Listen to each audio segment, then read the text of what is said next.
Karen grabbed my daughter's wheelchair and pulled hard. Emma crashed down, her spine snapping on impact. She screamed, paralyzed, unable to move. Karen just walked away thinking we were nobody she needed to fear. But she didn't know I'm the assistant commissioner of police. Her biggest mistake was touching my child. Before watching full story, comment below from where you watching. Also like and subscribe for more stories. The autumn sun cast long shadows across Meadowbrook Gardens, our gated community where perfectly manicured lawns spoke of privilege and peace. But peace was about to shatter like glass beneath a hammer. I pulled into our driveway at 3:47 p.m., earlier than usual. My phone had been buzzing with frantic messages from my wife, Sarah. My hands trembled as I read the last one. Emma. Ambulance. Karen. Hurry. Emma. My 12-year-old daughter. My beautiful girl who had already fought so many battles in her short life. 3 years ago, a drunk driver had stolen Emma's ability to walk. The accident left her spine damaged, her legs useless. But it never touched her spirit. Emma learned to navigate the world from her wheelchair with more grace than most people manage on 2 feet. She painted, she laughed, she dreamed of becoming an architect who would design buildings accessible to everyone. I ran into the house. It was empty. My heart pounded against my ribs like a prisoner desperate to escape. Then I heard it, sirens growing louder. I sprinted outside and saw the ambulance 3 houses down, lights flashing red and blue against the peaceful suburban backdrop. Neighbors gathered in clusters, whispering, pointing. I pushed through the crowd. Sarah stood near the ambulance, her face pale as death, tears streaming down her cheeks. She saw me and collapsed into my arms. What happened? My voice cracked. Karen, she whispered. Karen did this. Karen Mitchell, HOA president. The woman who measured grass height with a ruler and issued violations for Christmas lights left up past January 2nd. The woman who had made our lives miserable for 2 years, ever since we installed a wheelchair ramp at our front entrance. Where's Emma? Sarah pointed to the ambulance. I ran. A paramedic tried to stop me, but I pushed past. There, on the stretcher, lay my daughter. Her face twisted in agony, tears cutting rivers through her pale cheeks. An oxygen mask covered her nose and mouth. Emma. Baby, I'm here. I grabbed her small hand. Her eyes found mine, filled with pain and fear I'd never seen before. She tried to speak, but only a small whimper escaped. Sir, please step back, a paramedic said firmly. We need to transport her now. Possible spinal injury. She can't move her upper body. The world tilted. Spinal injury. Emma's spine had already been broken once. The doctors had said another serious injury could mean total paralysis. Neck down. Forever. I'm coming with her, I said. It wasn't a request. Sarah rode with me in the ambulance. Between sobs, she told me what happened. Emma had been outside, painting on her portable easel in front of our house. She loved painting the neighborhood in autumn. The golden leaves, the orange pumpkins on porches, the way sunlight filtered through the trees. Karen had approached her, angry about the easel being on common property, the 3 feet of grass between our driveway and the sidewalk. The same spot where Emma always painted. The same spot where neighbors often stopped to admire her work and chat. She told Emma to move immediately, Sarah said, her voice shaking with rage and grief. Emma explained that she was almost finished, just 10 more minutes. But Karen wouldn't listen. She started screaming about rules and property lines and disrespect. I felt my blood pressure rising, my vision narrowing. Then Karen grabbed the wheelchair. She tried to push Emma away, but Emma held onto her easel. Karen pulled harder. The wheelchair tipped backward. Sarah couldn't continue. She buried her face in her hands, her body shaking with sobs. I closed my eyes, imagining my daughter falling, her fragile spine taking the impact. Emma, who had already suffered so much. Emma, who asked for so little. Emma, who only wanted to paint in the sunshine. Karen left, Sarah finally continued. She walked away while Emma lay there, crying in pain. Mrs. Chin from next door called 911 and called me. Karen just went back to her house. Something cold settled in my chest. Not just anger, though fury burned through my veins like acid. Something else. Determination.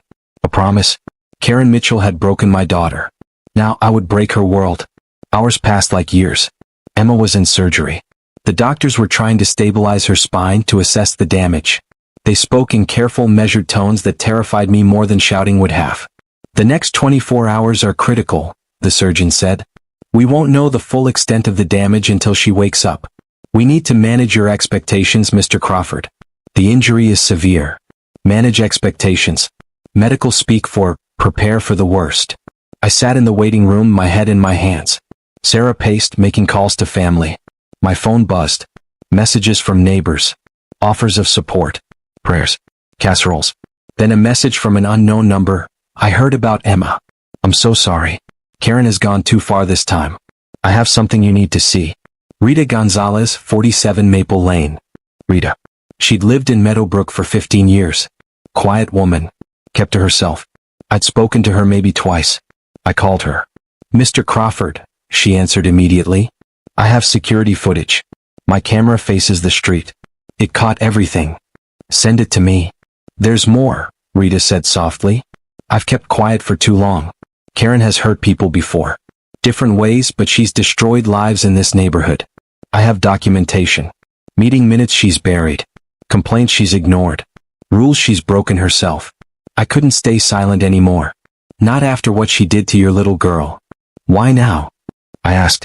Because I'm a coward, Rita said, her voice breaking. Karen ruined my son's college prospects 3 years ago. He wanted to start a lawn care business to save for school. Karen had it shut down, said it violated HOA rules. But really, she just didn't like that he was Mexican. My son gave up on college. He works at a warehouse now. I was afraid to fight her. But watching Emma on that stretcher, I can't be afraid anymore. Send me everything, I said. I watched the security footage on my phone. The video quality was clear, the audio crisp. There was Emma painting peacefully, her face serene in concentration. Her canvas showed the neighborhood in beautiful autumn colors. Then Karen approached, her face already twisted with anger. I turned up the volume. Told you before about blocking common areas. Karen's voice was sharp, loud. I'm not blocking anything, Mrs. Mitchell, Emma said politely. I'm just painting. I'll be done soon. You'll move now. I am the HOA president, and you will respect my authority. Please, Mrs. Mitchell. Just 10 more minutes. Your parents think their crippled child deserves special treatment. Well, she doesn't. Rules are rules. I watched my daughter's face crumble at the word crippled. Watched her try to hold back tears. I'm sorry if I upset you, Emma said, her voice small. I just wanted to paint. Get this property. Now. Then Karen grabbed the wheelchair handles. Emma gripped her easel, trying to save her painting. Karen pulled harder, yanking the wheelchair backward. The front wheels lifted. Emma's face showed panic. Please stop. Emma cried. Karen pulled one more time viciously. The wheelchair tipped. Emma fell backward, the easel crashing on top of her. Her head hit the ground. Then her back at an angle that made my stomach turn. Emma's scream pierced through the phone speaker. A sound of pure agony. Karen stood there for 3 seconds. Just standing, looking down at my broken daughter. Then she turned and walked away. Didn't check if Emma was breathing. Didn't call for help. Just walked away. I watched Mrs. Chin run over, watched her kneel beside Emma, watched her pull out her phone with shaking hands. Tears poured down my face. Not sad tears. Burning, hateful tears. Sarah looked at me. What is that? Evidence, I said. Rita Gonzalez sent it. Security footage. Sarah watched it. Halfway through she had to look away. Oh God. Oh Emma. She called our baby crippled. She just left her there. I made a call. David? It's Michael. I need you to do something for me. David Park. My attorney. One of the best in the state. Anything, David said. I heard about Emma. How is she? In surgery. David, I'm sending you a video. I need you to file charges. Assault. Negligence. Everything you can think of. I want Karen Mitchell buried. Consider it done. Michael. I'm so sorry. Don't be sorry. Just help me make this right. Emma came out of surgery at 11:43 p.m. The surgeon approached us, his expression guarded. She's stable, he said. But the injury is significant. She has regained some sensation in her arms, which is positive. But her hands? The nerve damage is extensive. We won't know for several weeks if she'll regain fine motor control. I felt Sarah grip my arm so hard it hurt. What does that mean? I asked. It means Emma may never be able to use her hands properly again. No writing, no drawing, no painting.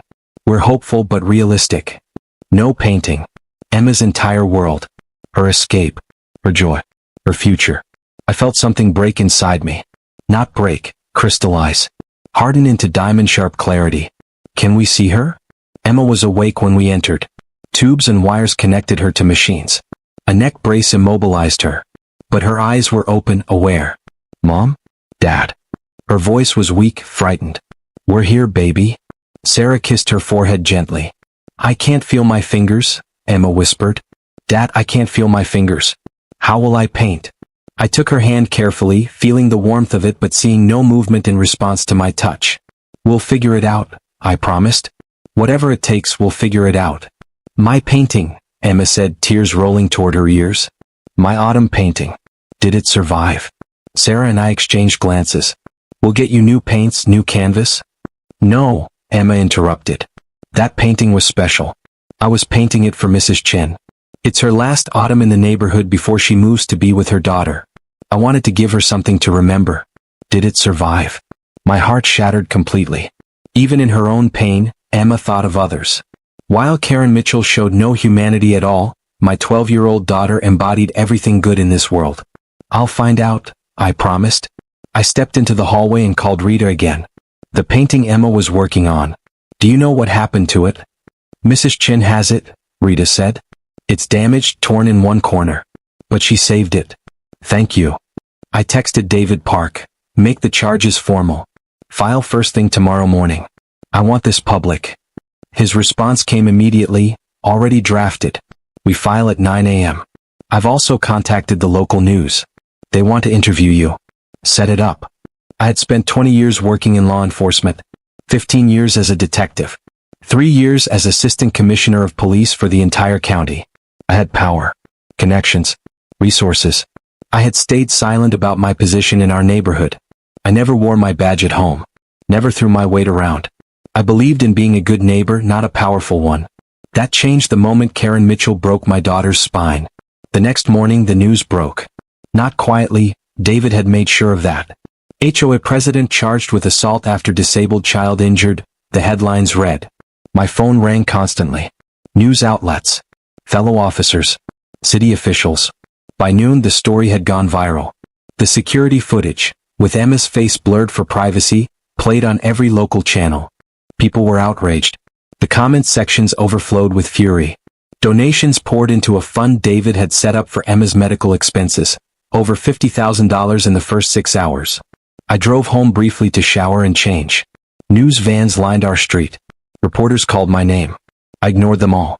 Mrs. Chin stood on her porch. I walked over. Mr. Crawford, she said, her eyes red from crying. Emma's painting. I have it inside. I saved it. She brought out the canvas. Torn in the corner, smeared where it had hit the ground. But still beautiful. Emma had captured the golden light perfectly, the peaceful feeling of autumn in our neighborhood. She was painting this for you, I said. Mrs. Chen's hands trembled as she held it. She told me. Such a sweet child. Mr. Crawford, I gave my statement to the police this morning. I told them everything I saw. Everything I heard. Thank you. There's something else, Mrs. Chen said quietly.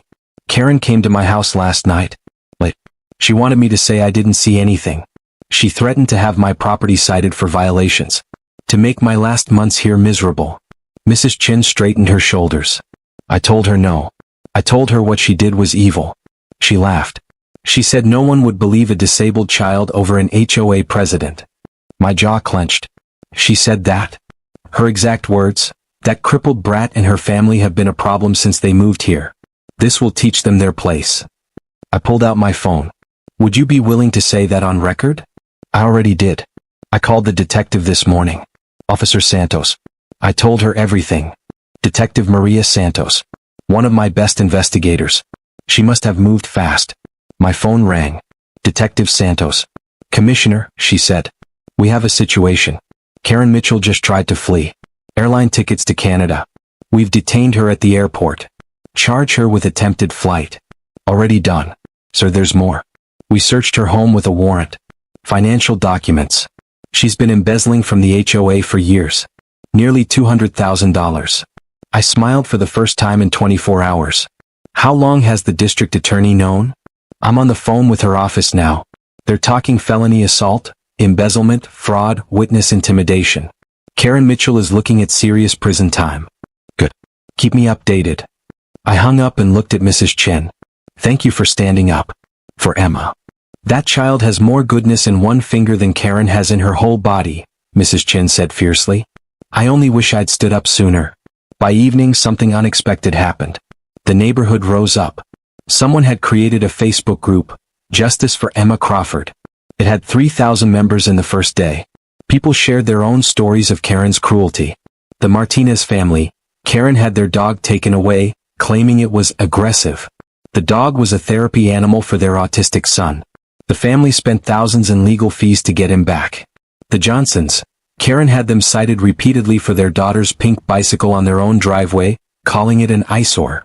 She made their lives so miserable they almost moved. The Hendersons, Karen blocked their son's birthday party, calling the police for noise violations, at 3 p.m. on a Saturday. Story after story. Cruelty after cruelty. Karen had terrorized the neighborhood for years, and everyone had been too afraid to speak up. Until now. A petition circulated demanding Karen's resignation from the HOA. 147 signatures in 2 hours. Nearly every household. An emergency HOA meeting was called. I attended, sitting in the back.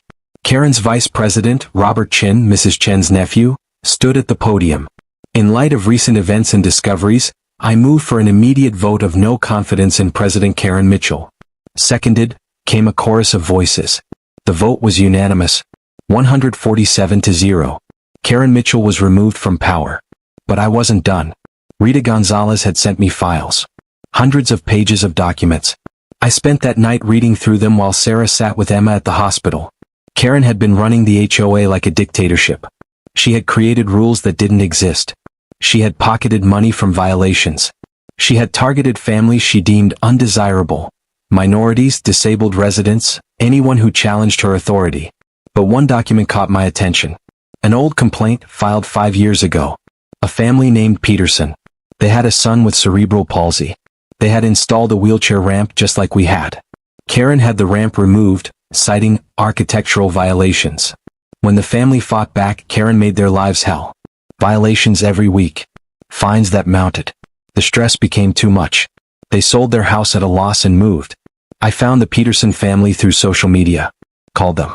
Mr. Crawford, James Peterson said. I saw the news. I'm so sorry about your daughter. Thank you. Mr. Peterson, I found records of what Karen did to your family. Would you be willing to testify if this goes to trial? Silence. Then, you're going after her? Yes. Then count us in. What she did to our family. My son never recovered. He became depressed, stopped going to therapy. He's 16 now and still asks why people hated him for being disabled. We should have fought harder. We'll help you now. I found 4 other families. All targeted by Karen. All willing to testify. David Park smiled when I gave him the names. This just became a pattern of discrimination. Federal charges. Civil rights violations. Michael, we're not just putting her in prison.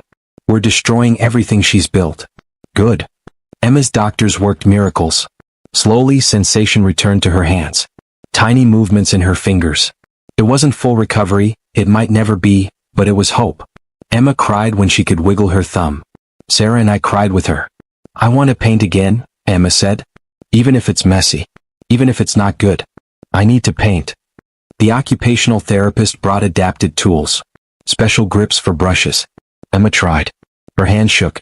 The lines were wobbly. Nothing like her previous work. She broke down sobbing. It's ruined. She ruined me. I held my daughter while she cried. You are not ruined. You are strong. You are brave. And you are still the most talented artist I know. My hands don't work. Then we'll find new ways. Technology, adaptive tools, voice-controlled programs. Emma, you will paint again. I promise you. She looked at me with those trusting eyes. Promise. Promise. I contacted the best occupational therapists in the country. Specialists in nerve damage. Experts in adaptive technology. Money was no object. Emma would have every chance at recovery. And slowly, painfully slowly, progress came. Emma learned to hold a brush differently. The shaking decreased. Her lines became steadier. 3 weeks after the injury, Emma completed a small painting. A simple flower, the lines not quite straight, the colors a bit off. But she had done it herself. She cried tears of joy. We all did. Karen Mitchell's trial became a media sensation. The evidence was overwhelming. The security footage played in court. The jury watched Karen call my daughter crippled, and yank her wheelchair backward. Several jurors wiped their eyes. Mrs. Chin testified. Her voice shook but stayed strong. She laughed. She laughed about hurting a child and said it would teach them their place. The Peterson family testified. James Peterson's voice broke as he described his son's depression, the therapy, the damage done. 4 other families told their stories. A pattern of cruelty emerged. Karen's defense attorney had no answers. Then came the embezzlement evidence. Bank records. Forged signatures. Fake invoices. $187,000 stolen from the HOA fund. Karen's face remained cold throughout. No remorse. No tears. Just anger that she'd been caught. When it was my turn to testify, I looked directly at Karen. My daughter Emma is 12 years old. She dreams of being an architect. She wants to design buildings that help people like her, people in wheelchairs, people with disabilities. She is kind, talented, and brave. My voice stayed steady. You called her a cripple. You assaulted her. You damaged her spine and her hands. You tried to destroy her future because you couldn't stand that she existed in your perfect neighborhood. Karen's lawyer objected. The judge allowed it. But you failed, I continued. Emma is stronger than you. She's painting again. Her hands are healing. She will achieve her dreams. And you? You'll have nothing but a prison cell and the knowledge that you destroyed yourself. The jury deliberated for 90 minutes. Guilty on all counts. Assault causing bodily harm. Embezzlement. Fraud. Witness intimidation. Discrimination. Civil rights violations. The judge set sentencing for 2 weeks later. The courtroom was packed. Our neighbors filled the gallery wearing purple ribbons, Emma's favorite color. Karen stood before the judge, her lawyer beside her. For the first time she looked small. The judge spoke. Ms. Mitchell, I have reviewed this case thoroughly. The evidence shows a pattern of cruelty, discrimination, and criminal behavior spanning years. You targeted vulnerable people. You abused your power. And when confronted, you showed no remorse. Karen's lawyer tried to speak. The judge held up a hand. Most troubling is your assault on Emma Crawford, a disabled child. You called her a slur, assaulted her, and left her suffering on the ground. The medical evidence shows she may never fully recover the use of her hands. A young artist, possibly disabled for life because of your actions. The judge looked directly at Karen. This court has received over 200 letters. Letters from families you terrorized. From neighbors you bullied. From Emma's doctors describing her injuries. And 1 letter from Emma herself. My heart clenched. Emma had written a letter without telling us. Emma Crawford wrote, I forgive Mrs. Mitchell, but I hope she learns that being mean doesn't make you powerful. Being kind does. I hope in prison she finds kindness in her heart, because living with hate must be so lonely. Tears streamed down Sarah's face. My eyes burned. The judge continued, this 12-year-old child who you attempted to break, shows more wisdom and grace than you have in your entire life.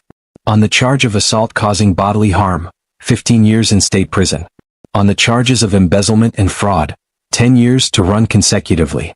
On civil rights violations, additional 5 years. Total sentence, 30 years in state prison. Eligible for parole after 20. Karen's face went white. 20 years minimum. Additionally, you are ordered to pay full restitution to the HOA, $187,000, plus $500,000 to the Crawford family for Emma's medical expenses and pain and suffering. Your assets will be liquidated to meet these obligations. The gavel fell. Karen was led away in handcuffs. She looked back once. Our eyes met. I saw nothing there. No regret. No humanity. Just emptiness. 6 months later, Emma stood before her easel in our backyard. Her hands still trembled slightly, but she had learned to work with it. The paintings were different now, bolder strokes, impressionistic rather than precise. But they were beautiful. She had painted our neighborhood again. But this time it included something new. People. Neighbors helping neighbors. Mrs. Chen watering flowers. Children playing. Mr. Martinez walking his therapy dog. The Johnson's daughter on her pink bicycle. A community healed. What do you think? Emma asked. It's perfect, I said. I call it home, Emma said softly. Because that's what this place became. After everything, people stood up. They protected each other. That's what home means. Sarah hugged Emma carefully. You did that, sweetheart. Your courage helped people find theirs. The HOA had new leadership. Robert Chin ran it with fairness and compassion. The first thing they did was create a fund to help families with disabled members make necessary home modifications. They named it Emma's Fund. Emma had received a full scholarship to a prestigious art camp for disabled youth. She'd made friends, found mentors. Her artwork was featured in a gallery exhibition titled Unbroken, Art by Adaptive Artists. The Peterson family came to the exhibition. Their son stood in front of Emma's paintings with tears in his eyes. "She's doing it," he whispered to his father. "She's not letting them win." James Peterson looked at me. "Thank you. For fighting. For showing us we should have fought too." "It's never too late," I said. Young Peterson approached Emma. "Your paintings are amazing." Emma smiled. "Thank you. Do you paint?" "I used to. Before. Before people were mean?" He nodded. Emma offered him a brush. "Paint with me. We can be wobbly together." I watched them paint side by side, two kids who had every reason to give up but chose creation instead. Emma is 15 now. Her hands have healed remarkably well, though she still has limitations. She's adapted. Thrived even. She's starting high school next month. Top of her class. Already taking college-level architecture courses. Her bedroom walls are covered with building designs, all featuring universal accessibility. Karen Mitchell is in year 3 of her 30-year sentence. I don't think about her often anymore. She became irrelevant the moment she left Emma broken on that ground. Our energy went to healing, not hating. The neighborhood is different now. Softer. Kinder. People look out for each other. The rules matter less than the people. Mrs. Chen's daughter moved back to the area. Mrs. Chen now lives with her just 2 streets over. She visits Emma every week. They paint together. Emma's autumn painting, damaged but repaired, hangs in Mrs. Chen's living room. A reminder that beautiful things can survive breaking. I'm still assistant commissioner, but I'm home more now. Priorities changed. Emma taught me that power means nothing if you don't use it to protect the vulnerable. Tonight, Emma is in her room painting. I hear her humming. She always hums when she creates. Sarah and I stand in the doorway watching our daughter work. "She's going to change the world," Sarah whispers. "She already has," I reply. Emma turns, catching us watching. "What?" "Nothing, sweetheart. We just love you." She grins. "I love you too. Want to see what I'm working on?" We walk in. Her canvas shows a building, tall, modern, beautiful. But at its base, a wide ramp curves gracefully upward. Windows at wheelchair height. Buttons everyone can reach. "It's my dream," Emma says. "The first building I'll design. I'm calling it the house of everyone. Because everyone deserves a home they can enter." I hug my daughter, this warrior in a wheelchair, this artist with trembling hands, this girl with an unbreakable spirit. Karen Mitchell tried to break her. Instead, Emma broke every limitation people tried to place on her. And that, I realize, is the greatest revenge of all. Not destroying your enemy, but refusing to be destroyed. Living fully, loving fiercely, creating beauty from pain. Emma is painting her future, one wobbly brushstroke at a time. And it is magnificent.